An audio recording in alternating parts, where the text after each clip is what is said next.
Selamat pagi Ibu Bapak, Saudari-saudara sekalian. Kita bersyukur atas kasih Tuhan sehingga kita boleh bersekutu secara daring dalam persekutuan 2 pagi masa Pentakosta pada hari ini Kamis 5 Juni 2025. Untuk itu marilah kita menghususkan ibadah ini dengan mengaku bahwa pertolongan kita adalah dalam nama Tuhan yang menjadikan langit dan bumi. Kiranya kasih karunia dan damai sejahtera dari Allah Bapa kita dan dari Tuhan Yesus Kristus menyertai kita sekalian. Kita akan naikkan nyanyian pembuka kita dari Kidung Jemaat 385, bait yang pertama sampai yang ketiga, Burung Pipit yang Kecil.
Ibu bapak, saudari-saudara sekalian, kita akan belajar daripada kebenaran firman Tuhan. Untuk itu mari memohon bimbingan Roh Kudus dalam pembacaan kita. Kita berdoa. Kami bersyukur Tuhan untuk anugerah dan kasih-Mu yang boleh kami rasakan hingga pada saat pagi hari ini. Saat sebentar kami akan belajar daripada kebenaran firman-Mu. Biarlah kiranya Roh-Mu yang kudus membimbing kami untuk boleh mengenal dan mengerti apa yang Tuhan ingin agar kami lakukan dalam kehidupan kami sehari-hari. Demi Kristus Yesus kami berdoa dan sambut firman Tuhan pada saat ini. Amin. Mari kita buka Alkitab kita akan belajar daripada kebenaran firman Tuhan yang diambil dari Keluaran 35 ayat yang ke-30 sampai 33. Keluaran pasal 35 ayat 30 sampai 33 berbunyi demikian. Berkatalah Musa kepada orang Israel, "Lihatlah, Tuhan telah menunjuk Bezaleel bin Uri bin Hur dari suku Yehuda dan telah memenuhinya dengan roh Allah, dengan keahlian, pengertian dan pengetahuan dalam segala macam pekerjaan, yakni untuk membuat berbagai rancangan supaya dikerjakan dari emas, perak, dan tembaga, untuk mengasah batu permata supaya ditata, untuk mengukir kayu, dan untuk bekerja dalam segala macam pekerjaan yang dirancang itu." Demikian kebenaran firman Tuhan. Ibu bapak, saudara-saudari sekalian, teks kita ini cukup menarik sebab dalam bahasa Ibrani di Perjanjian Lama, termasuk dalam teks kita ini, kata roh itu berasal dari kata ruah yang bentuknya adalah feminin. Mengapa ini menarik? Karena biasanya gambaran kita mengenai Allah itu maskulin. Biasanya kita menggambarkan Allah itu layaknya seperti laki-laki yang maco begitu ya. Gambaran yang umum biasanya mengibaratkan Allah seperti laki-laki dan memiliki sifat maskulin laki-laki, seperti bijaksana, adil, dan juga tegas. Walau tidak sepenuhnya salah, penggambaran ini cukup bermasalah. Sebab dengan menggambarkan Allah sebagai sosok yang maskulin, kita lupa bahwa Allah juga punya sifat belas kasih dan penyayang. dengan membayangkan Allah sebagai sosok yang maskulin, kita justru kehilangan sisi lembut, sisi feminin yang sebenarnya juga dimiliki oleh Allah. Memang kita terbiasa menyebut Allah sebagai Bapa. Namun dengan panggilan itu bukan berarti kita menganggap Allah bergender laki-laki. Allah tentu saja tidak bergender, dia bukan laki-laki atau perempuan. Sapaan Bapa hanyalah cara kita sebagai manusia yang terbatas dalam memahami yang ilahi untuk mengungkapkan pengalaman kita bahwa Allah itu memiliki sifat-sifat kebapaan, bahwa Allah berelasi dengan manusia seperti hubungan antara seorang bapa dan anaknya. Namun kita perlu mengingat bahwa selain sifat kebapaan, Allah juga punya sifat keibuan. Allah juga berhubungan dengan umatnya seperti relasi seorang ibu dengan anak-anaknya. Disinilah bentuk feminin dari kata roh dalam teks bacaan kita ini mengingatkan kita akan sifat keibuan yang sebenarnya sejajar dengan sifat kebapaan yang dimiliki oleh Allah. Hal menarik lainnya ialah dalam perikop kita ini, kepenuhan roh Allah yang sifatnya feminin tadi terjadi bersamaan dengan kepenuhan keahlian, lalu ada pengertian, juga pengetahuan atas seorang yang bernama Bezaleel. Ketiga kata itu, kata keahlian, pengertian, dan juga pengetahuan, seperti halnya ruah, juga sama-sama berasal dari kata Ibrani yang bentuknya feminin. Tentu ini menjadi sebuah kritik bagi kelompok-kelompok masyarakat tertentu yang kerap kali mengesampingkan perempuan dan kerap menyebut perempuan sebagai sosok yang lemah dan juga bodoh. Lalu pada saat yang bersamaan memandang laki-laki sebagai sosok yang lebih kuat dan juga pintar.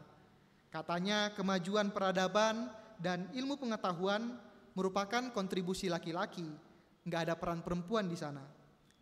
Dalam kehidupan sehari-hari kita bisa menjumpai orang-orang yang berpikiran semacam ini, yang biasanya akan berkata pada perempuan, sudah, ngapain sok-sokan belajar tinggi-tinggi, toh juga nanti menikah, tugasnya balik ke dapur serta mengurus anak dan suami.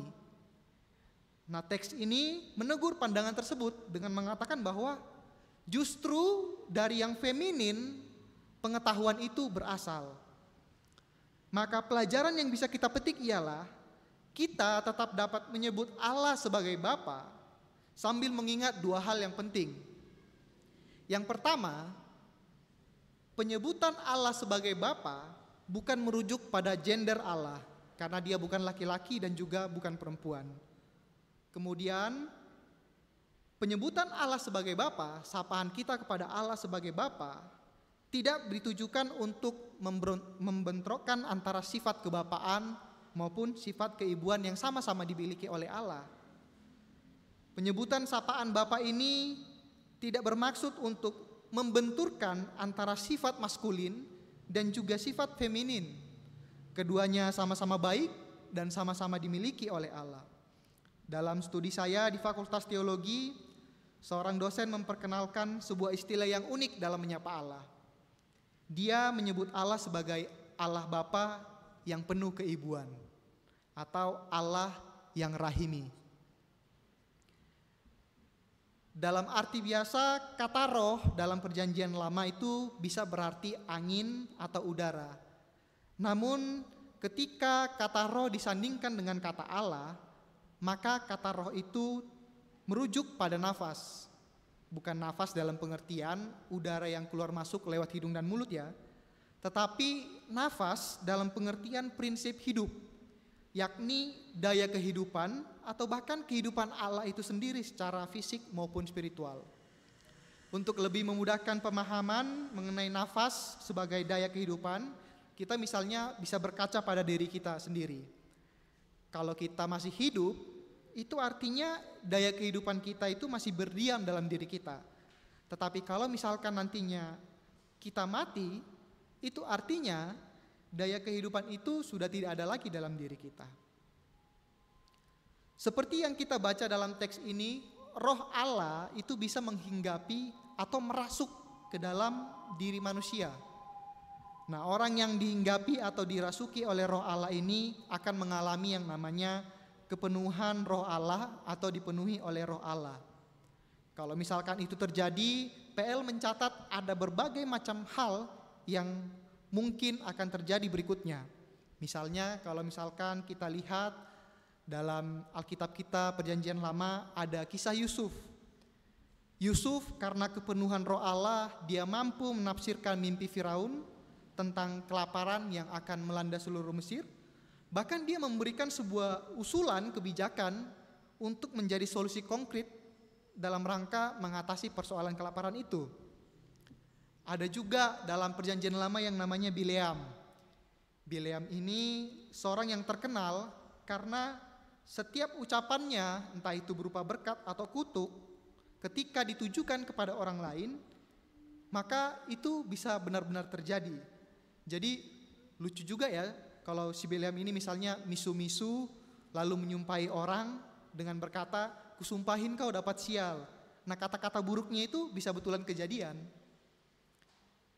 Sebaliknya, kalau dia mengucapkan berkat, maka orang yang menerima kata-kata berkat itu bisa betulan menerima berkat. Nah, suatu kali si Bileam ini diminta oleh Raja Moab yang namanya Balak untuk mengutuki orang Israel. Namun ketika Roh Allah menghinggapinya, Bileam alih-alih mengutuki orang Israel, dia justru mengucapkan berkat bagi orang Israel. Ada juga cerita lain di mana orang yang dipenuhi oleh Roh Allah itu mampu bernubuat. Umumnya kejadian-kejadian atau fenomena semacam ini terjadi pada para nabi. Tetapi secara unik, Perjanjian Lama juga pernah mencatat bahwa kepenuhan Roh Allah yang membuat seseorang bernubuat pernah terjadi atas Saul sewaktu dia menjadi raja. Bahkan ada kejadian lucu yang menimpa Saul berkenaan dengan kepenuhan Roh Allah ini. Suatu kali dia ingin bunuh Daud. Sebabnya sederhana. Setelah Daud pulang dari perang, tiba-tiba ada perempuan-perempuan yang menyambut, menari lalu bernyanyi dengan mengatakan Saul mengalahkan beribu-ribu musuh, tetapi Daud berlaksa-laksa, maksudnya berpuluh-puluh ribu. Nah, setelah mendengar itu, hati Saul menjadi panas dan dia marah, kemudian beberapa kali merencanakan pembunuhan atas Daud. Tetapi rencana pembunuhannya ini selalu gagal. Bahkan pada akhirnya Daud berhasil melarikan diri ke Samuel yang tinggal di rumahnya di kota Rama. Akhirnya Saul mengutus beberapa orang suruhan untuk menangkap Daud. Di jalan orang-orang suruhan Saul ini malah berjumpa dengan sekumpulan nabi yang sedang kepenuhan. Dan akhirnya orang-orang suruhan ini justru ikut kepenuhan seperti para nabi itu. Dan misi mereka untuk menangkap Daud otomatis gagal. Saul mencoba lagi mengirimkan suruhan yang lain, tapi hasilnya tetap sama. Orang-orang suruhan kali ini juga kepenuhan seperti para nabi. Dan misinya juga gagal untuk menangkap Daud. Saking jengkelnya Saul, akhirnya dia memutuskan untuk pergi sendiri. Tetapi di tengah perjalanan, Saul sendiri juga akhirnya kepenuhan Roh Allah. Dia memang sampai di hadapan Samuel, tetapi dengan keadaan kepenuhan itu yang membuat dia akhirnya tidak berhasil membunuh Daud. Niatnya untuk membunuh Daud kandas justru karena dia kepenuhan Roh Allah. Sebenarnya masih banyak kisah-kisah PL lainnya yang menunjukkan bahwa beragam peristiwa-peristiwa supranatural terjadi ketika Roh Allah itu turun atau memenuhi seseorang. Namun meski peristiwa-peristiwa itu terjadi secara supranatural, kita bisa melihat bahwa dampaknya itu bisa saja terasa natural dalam kehidupan sehari-hari. Yusuf tadi mampu mengantisipasi bencana kelaparan dengan kebijakan yang dia usulkan, karena Roh Allah memenuhi dirinya sehingga mampu menafsir mimpi Firaun. Bileam yang tadi dipenuhi oleh Roh Allah akhirnya mengucapkan berkat bagi Israel, walaupun dia diminta untuk mengucapkan kutuk. Saul dan orang-orangnya karena dirasuki oleh Roh Allah, yang awalnya berniat untuk membunuh Daud, malah niatnya kandas karena kepenuhan Roh Allah. Para nabi dalam kitab Perjanjian Lama yang mengalami kepenuhan Roh berulang kali mengucapkan kritik sosial atas ketidakadilan dan kejahatan yang dilakukan oleh umat atau yang sedang terjadi dalam konteks kehidupannya saat itu, juga muncul karena kepenuhan Roh Allah. Teks bacaan kita yang secara khusus kita baca pada saat ini bahkan menunjukkan kalau kepenuhan Roh Allah dapat membuat orang menjadi berpengetahuan serta memiliki keahlian dan pengertian untuk mengerjakan barang-barang, untuk menyediakan barang-barang yang diperlukan dalam keperluan ibadah di kemah suci. Jadi kalau misalkan kita mau tarik sebuah kesimpulan, kita sarikan kisah-kisah ini tadi, kita bisa berpendapat bahwa sekalipun dampak dari kisah-kisah PL ini beragam, mulai dari nubuat, lalu juga kritik sosial, lalu juga membuat alat-alat untuk keperluan ibadah, walaupun demikian beragam, kita bisa katakan bahwa semuanya sama-sama menunjukkan bahwa ketika seseorang kepenuhan Roh Allah, maka yang terjadi adalah semata-mata kebajikan. Ketika seseorang kepenuhan Roh Allah, maka nama Allah akan dimuliakan. Dari sini kita bisa belajar bahwa Roh Allah yang melandasi setiap pelayanan kita menjadi daya kreatif, sehingga pelayanan kita itu membawa berkat bagi orang lain dan mempermuliakan nama Allah. Saya seringkali melihat orang-orang yang melayani dalam ibadah di gereja, entah itu pemusik, singers, pendeta, liturgos, atau pelayan ibadah yang lain, alih-alih membawa berkat, mereka justru jatuh pada kesombongan diri. Orang-orang semacam ini haus akan pujian dan kehormatan dan menganggap kalau misalkan gak ada gue, gereja itu gak bakalan asik. Maka dari itu, saya amat senang dan biasanya lebih sering memilih untuk melayani sebagai pemusik di ibadah anak ketimbang ibadah pemuda remaja atau ibadah umum. Sebabnya sederhana, karena di ibadah anak itu saya mungkin akan dapat pujian dari anak-anak, tetapi itu tidak lantas membuat saya menjadi sombong. Lagipun dari anak-anak saya bisa belajar bahwa mengasihi Allah itu harusnya dengan ketulusan hati. Nuansanya beda sekali dengan melayani di ibadah pemuda, di ibadah remaja, atau di ibadah umum, di mana para pelayannya justru saling sikut. Supaya apa? Supaya terlihat lebih baik dibanding orang yang lain. Dahulu ketika saya masih kecil, saya sempat beranggapan bahwa yang dinamakan pelayanan itu adalah sesuatu yang kita lakukan di dalam gereja, khususnya dalam ibadah. Akhirnya saya memutuskan untuk belajar dan pada akhirnya berhasil memainkan beberapa alat musik yang berbeda.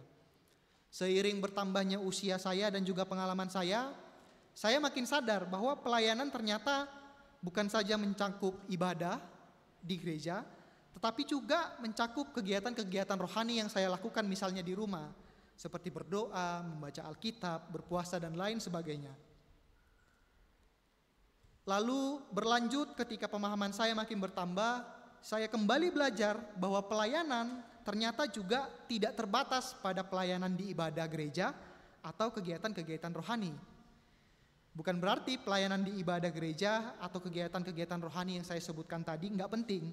Itu semua tetap penting dan bermanfaat. Namun saya lebih sadar bahwa pelayanan itu ternyata sesuatu yang lebih luas dari semua itu. Melayani juga mencakup apa yang kita lakukan dalam kehidupan kita sehari-hari. Dalam keluarga, dalam studi atau pendidikan, dalam pekerjaan, maupun dalam relasi kita dengan orang lain. Saya belajar bahwa gereja yang melayani dengan berlandaskan pada daya kreatif Roh Allah akan meluaskan pandangannya dan peduli pada konteks di mana ia berakar. Daya kreatif dari Roh Allah memampukan gereja untuk menghadapi tantangan zaman dengan merengkuh semua kalangan tanpa terkecuali dan bukannya melayani kepentingan-kepentingan tertentu. Ada banyak contoh pelayanan di gereja masa kini yang telah bertransformasi secara kreatif dengan inovasi-inovasi yang terbuka pada konteks. Salah satu contohnya adalah yang sedang kita laksanakan pada saat ini. Dahulu tentu nggak ada ibadah daring, direkam, masukkan YouTube gitu ya. Semuanya harus tatap muka. Namun dengan berkembangnya teknologi, gereja merespon dan terbuka terhadap perkembangan zaman, ibadah semacam ini bisa kita laksanakan. Ada pelayanan multimedia, ada pelayanan media sosial. Lalu misalnya kita lihat dalam liturgi-liturgi ibadah, dulunya gereja Protestan Arus Utama secara khusus tidak memiliki liturgi kontemporer dan jarang sekali memakai lagu-lagu populer, lagu-lagu rohani pop dalam ibadah.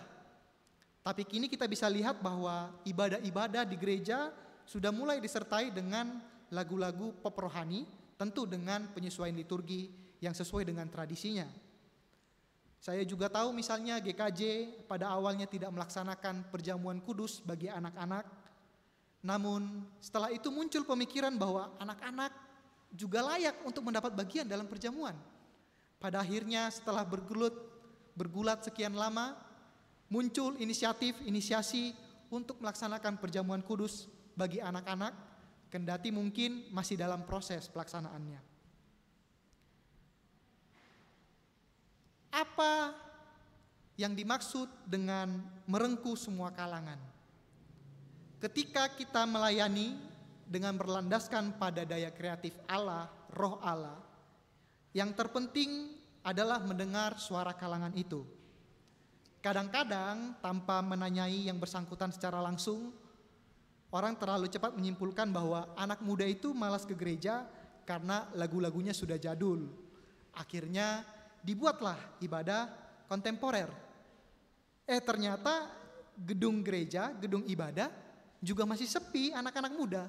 Sehingga muncullah tuduhan-tuduhan, wah anak-anak muda zaman sekarang ini memang ya pemalas, pelawan, udah diturutin maunya, dibuatkan ibadah kontemporer, tapi toh juga gak datang ke gereja. Beda sekali dengan zaman saya dulu ketika saya masih muda. Padahal yang terjadi sebenarnya di gereja itu bukan mereka merindukan sebuah ibadah dengan lagu-lagu pop rohani, tetapi ternyata gereja tersebut tidak lagi menjadi komunitas iman yang menghadirkan suasana hangat. Ternyata gereja tersebut alih-alih menghadirkan suasana hangat, tempat yang aman dan nyaman, justru telah berubah menjadi tempat di mana suara anak-anak muda itu diabaikan suaranya. Ada lagi misalnya tren saat ini di mana gereja-gereja mencoba membuat fasilitas-fasilitas untuk teman-teman penyandang disabilitas. Fasilitasnya memang dibuat, tapi kalau kita lihat di tengah-tengah gereja, apakah rekan-rekan kita, jemaat yang memiliki jemaat dengan penyandang disabilitas diperlakukan sebagaimana manusia? Jangan-jangan fasilitasnya disediakan, tapi pandangan jemaat biasa dengan rekan-rekan kita yang disabilitas masih menganggap mereka sebagai orang-orang yang aneh, menganggap mereka sebagai para pendosa yang mendapat laknat Tuhan, sehingga kondisi kebertubuhan mereka seperti itu. Jadi percuma ada fasilitasnya. Upaya-upaya memfasilitasi sumber daya tentu merupakan sesuatu yang penting. Namun jangan lupa bahwa yang lebih penting dari situ adalah telinga yang mau mendengar apa kebutuhan orang-orang yang hendak difasilitasi. Dari contoh-contoh yang saya sebutkan, barangkali ada juga yang akan bertanya, kok contoh yang disebutkan itu menyasar pada kepentingan anak-anak muda dan teman disabilitas? Kenapa tidak menyebutkan contoh jemaat umum? Bukankah tadi disebutkan kalau daya kreatif itu memampukan gereja untuk menghadapi tantangan zaman dengan merengkuh semua kalangan tanpa terkecuali? Kok contohnya yang diambil justru anak-anak dan orang muda aja? Ya tentu kita berpihak kepada semua kalangan tanpa terkecuali, tetapi mereka menjadi prioritas sebab pada kenyataannya di dalam gereja, kalangan yang saya sebutkan tadi itu adalah orang-orang yang berada di posisi yang paling rentan untuk dieksploitasi. Suara mereka seringkali diabaikan oleh gereja karena jumlah mereka bukanlah jumlah mayoritas. Ibu bapak, saudari-saudara sekalian, pada akhirnya kita bisa melihat bahwa gereja tengah bertumbuh pada saat ini. Yang dulunya ada pemisahan antara yang rohani dengan yang jasmani mulai disatukan kembali, orang mulai melihat bahwa oh ternyata kalau yang rohani penting, yang jasmani juga penting. Dahulu di gereja cuma ada komisi ibadah. Sekarang mulai timbul kesadaran-kesadaran bahwa umat juga perlu ditolong, misalnya dalam pembangunan ekonominya, sehingga muncul komisi lain yang namanya pembangunan ekonomi jemaat. Semuanya ini merujuk pada satu tujuan, pada satu fakta, bahwa gereja perlu melandaskan pelayanannya pada daya kreatif daripada Roh Kudus, sehingga kita mampu merengkuh semua kalangan, kita mampu melihat konteks di sekitar kita, kita mampu untuk mendengarkan suara-suara yang mungkin seringkali diabaikan, kita mampu untuk merengkuh orang-orang yang mungkin seringkali disingkirkan dari tengah-tengah masyarakat. Gereja yang demikian adalah tujuan kita, gereja yang melandaskan dirinya pada Roh Kudus, daya kreatif dari Allah. Amin.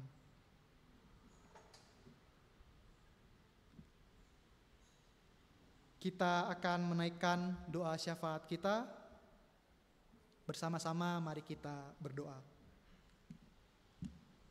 Syukur padamu Allah yang telah mengajar kami lewat kebenaran firman-Mu dan memberikan kami pengertian supaya kami melandaskan pelayanan kami dalam kehidupan kami sehari-hari maupun juga dalam kehidupan kami bergereja dengan percaya bahwa Roh-Mu yang kudus menjadi daya kreatif yang memampukan kami untuk berpelayanan secara inklusif dan terbuka terhadap konteks zaman dan juga kemajuan zaman. Biarlah kiranya Tuhan apa yang kami dengarkan pada saat ini tidak hanya sekedar kami dengar, tetapi juga kami lakukan dalam kehidupan kami sehari-hari. Biarlah Tuhan kiranya Engkau memampukan kami, menolong kami untuk menghidupi kebenaran firman-Mu yang telah kami dengar pada saat ini.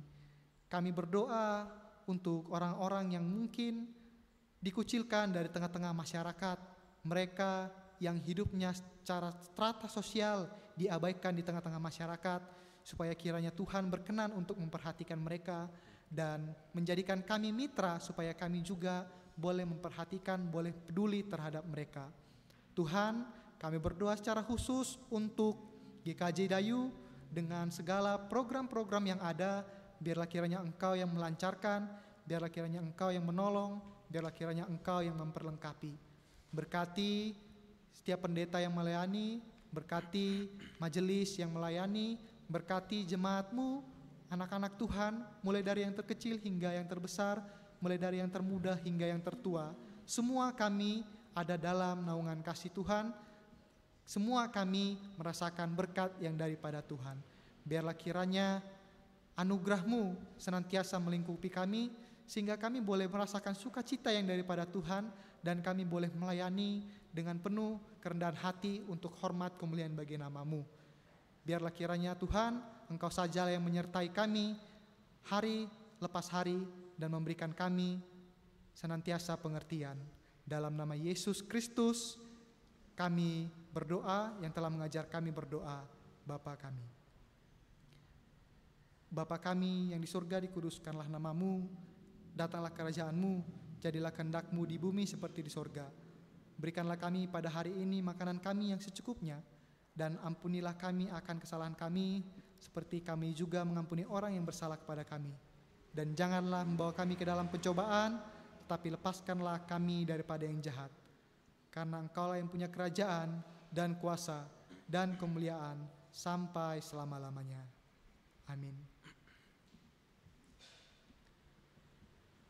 Mari kita naikkan pujian kita dari Kidung Jemaat 413, bait yang pertama sampai yang kedua. Tuhan pimpin anak-Mu.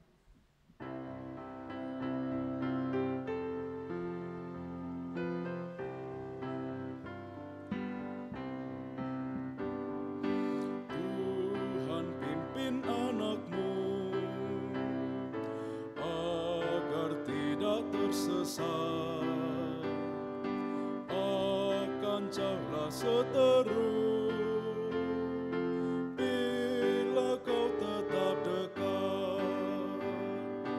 Tuhan pimpin arus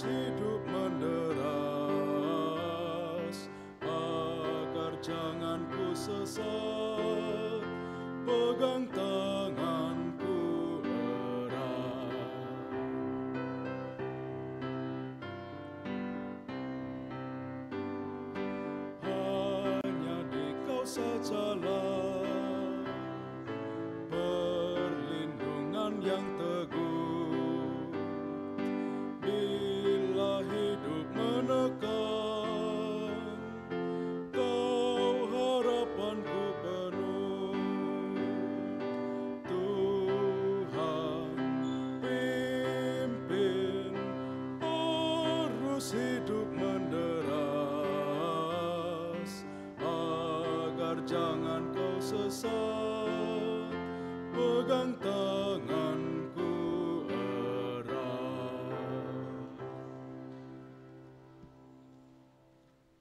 Marilah kita bangkit berdiri seraya meneguhkan pengakuan iman kita dengan bersama-sama menyatakan, Aku percaya kepada Allah Bapa yang Maha Kuasa, Khalik langit dan bumi, dan kepada Yesus Kristus, Anaknya yang tunggal, Tuhan kita, yang dikandung dari Roh Kudus, lahir dari anak darah Maria, yang menderita di bawah pemerintahan Pontius Pilatus, disalibkan, mati dan dikuburkan, turun ke dalam kerajaan maut.